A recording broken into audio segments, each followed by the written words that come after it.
আসসালামু আলাইকুম। আপনারা কেমন আছেন? আমি তো ভালো আছি আল্লাহর রহমতে। আমি আজকে ছোটো ছোটো পাহাড়ি বেগুন দিয়ে সরিষুটিতে রান্না করবো, সরিষুটকি আর আলু দিয়ে। আর এখানে লাউ রান্না করবো মুসুরির ডাল দিয়ে, একদম বেশি করে দিয়ে ঘন করে। আর লাউ চটপটা ভাজি করবো। আর এখানে আদা রসুন পেঁয়াজ ব্লেন্ডার করে নিয়েছি। আর এখানে সরিষুটকি ধুয়ে নিলাম আর 2টা আলু দিলাম।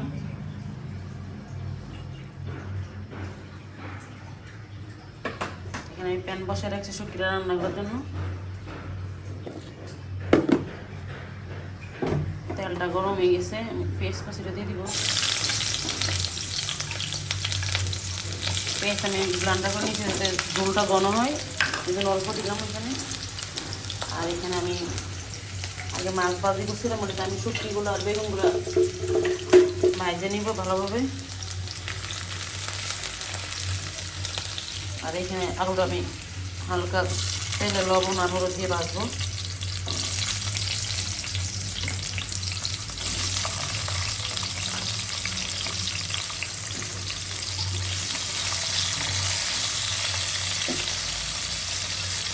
একসাথে শুটকিটা ভাজবো। এখানে চেপা শুটকি দিব 2টা, শুটকির ঘ্রাণটা ভালো আছে।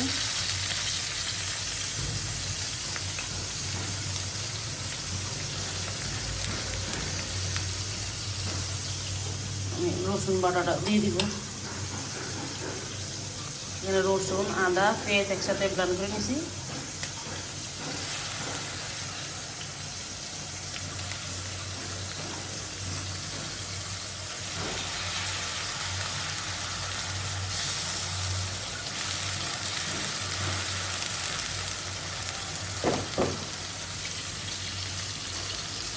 আমি এখন বেগুনটা কেটে নিব।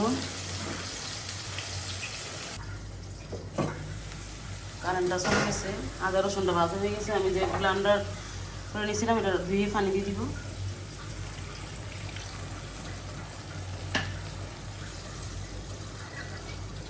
আর এখানে হলুদ আর লবণ আর মরিচটা দিয়ে দিব।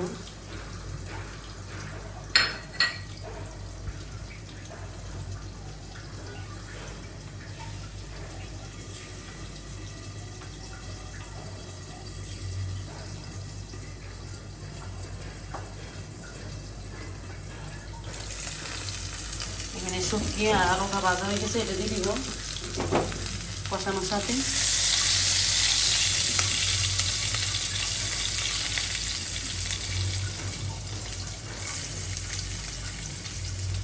বেগুনটা লাস্টে দিব, কারণ বেগুনটা নরম তো সিদ্ধ হয়ে যাবে না।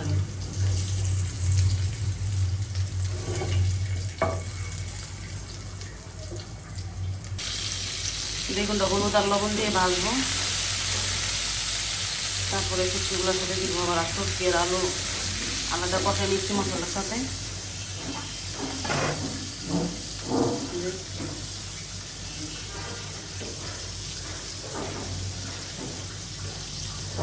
এখানে 2টা চেপা শুটকি দিব, গ্রানটা ভালো আসবে।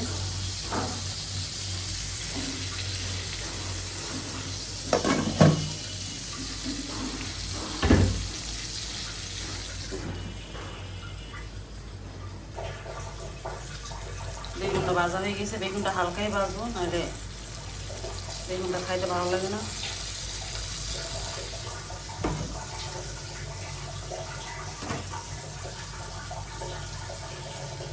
চেপা শুটকি দিয়ে দিলাম।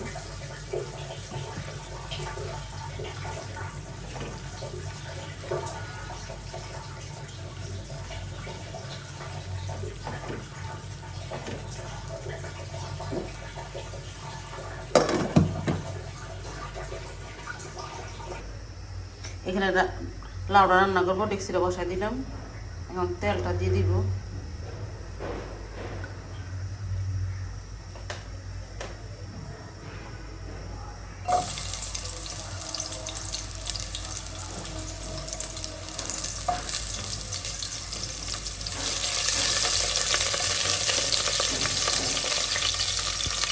ভালোভাবে মশলাটা আমি শুটকিটার আলুটা কষাই নিচ্ছি। যত কষা নিয়ে তত স্বাদ হয় তরকারি।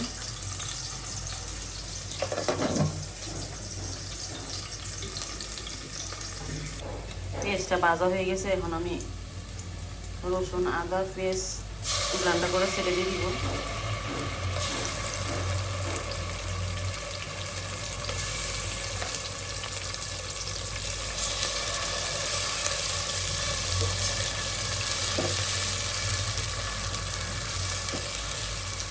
এখানে কাঁচামরিচও দিয়েছি, এই জন্য কালারটা এরকম। কাঁচামরিচ একসাথে ব্লেন্ড করে নিচ্ছি।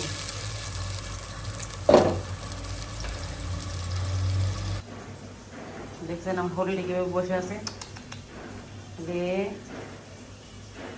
দেখছেন কীভাবে তাকাইছে। আদা রসুনটা একদম ভাজা হয়ে গেছে, এখন আমি একটু পানি দিয়ে দিব।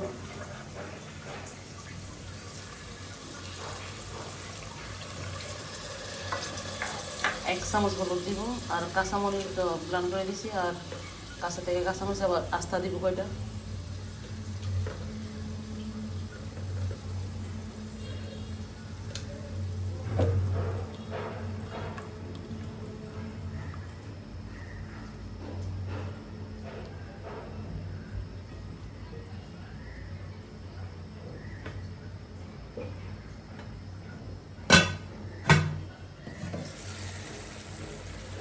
একটু পানি দিয়ে দিয়েছিলাম যে ভালোভাবে আরও কষানো হোক, শুটকিটা ভালো করে সিদ্ধ হয় না।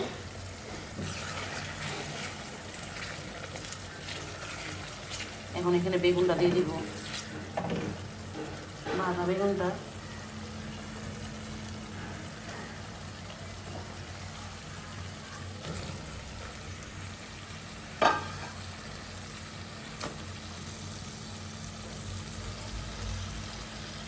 বেগুনটা লাড়বো না, বেগুনটা লাড়লে একদম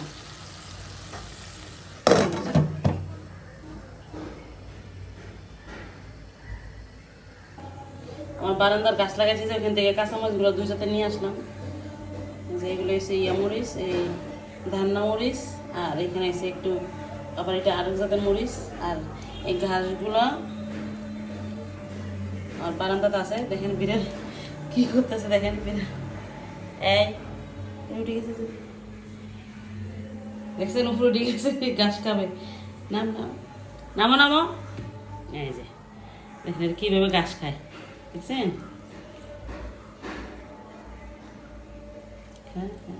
খা খা, একটা একটা খা। বিড়ালে যখন পেটের সমস্যা, তখন বিড়ালে ঘাস খায়। পুরোটা শেষ ঘাস, আর নাই শেষ। খালি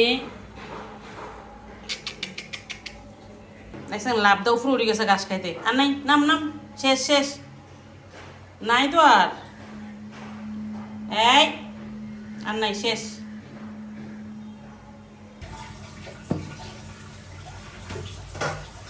ভালোভাবে কষানো হয়ে গেছে, এখন আমি ঝোলটা দিয়ে দিব।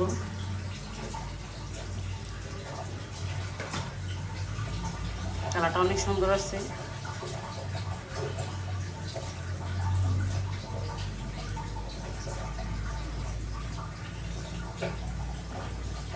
আর একটু দিয়ে দিন।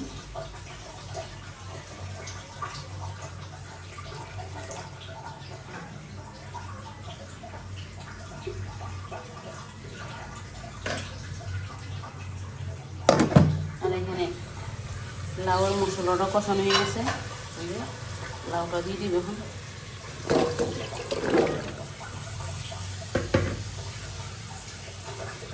লাউটা একটু সিদ্ধ হইলে আমি মসুরির ডালটা দিব। মসুরির ডালটা একটু আস্তে আস্তে থাকবে, তার খাইতে ভালো লাগবে।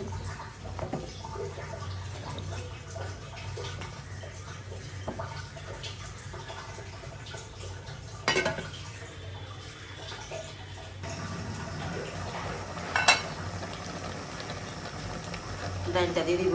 ডালগুলো অনেকগুলো ডাল দিয়েছি যাতে তরকারিটা ঘন হয়।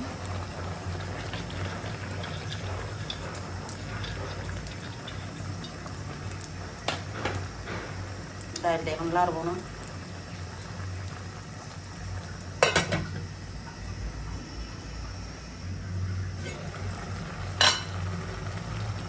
দেখছেন একদম ডালটা ঘন হয়ে গেছে। এখন হালকা করে ঝোল দিব, একদম মাখা মাখা হবে। এটা খাইতে খুব স্বাদ লাগবে, কারণ মাছ দিয়ে রান্না করলে বাচ্চারা খাইতেছে না, কাটা হয়ে যায়। এই জন্য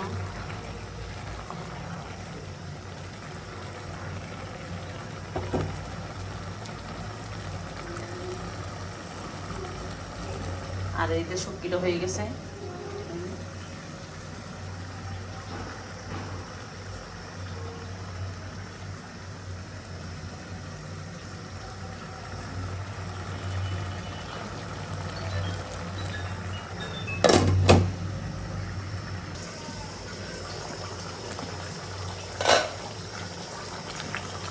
লাউটা হয়ে গেছে, ওটাই ফেলবো। এখন কাঁচামরিচটা দিয়ে দিব।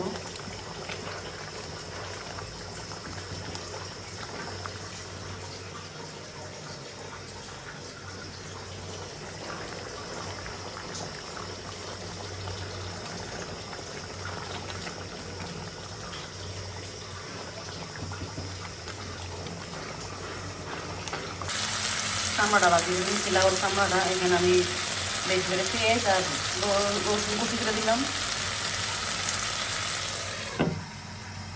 আর এই যে ভাত বসা দিছি, পুরা ফাঁকগুলো আমি ফসে করে নিছি। এখন গোসল করে নিব। রান্না করা শেষে ভাতের মার গাল বা ভাজিটা হয়ে গেছে।